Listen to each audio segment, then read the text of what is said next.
Okay. Hey guys, welcome to this short introduction to Quantum Carnival, which is one of the games we're working on. Yes, and it will be an array of many other games on the site scienceathome.org. Yeah, And here's a quick intro. yeah, let's just try and play it. It's very early stuff right now. Yes, very important.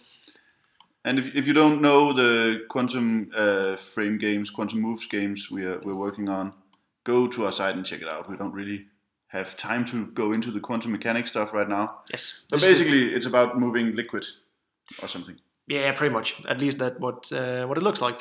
And this is again one of many games which uses this application or feature, if you will.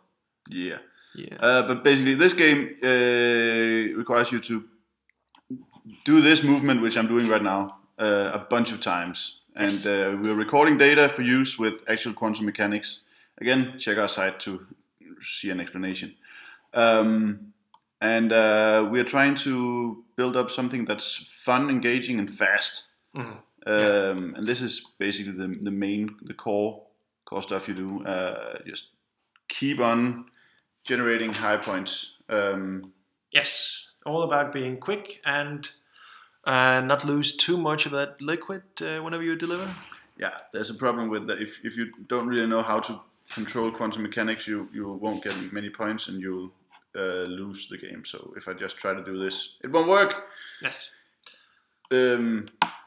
Yeah, but okay, so quantum mechanics in games. What the hell? Come on, check it out.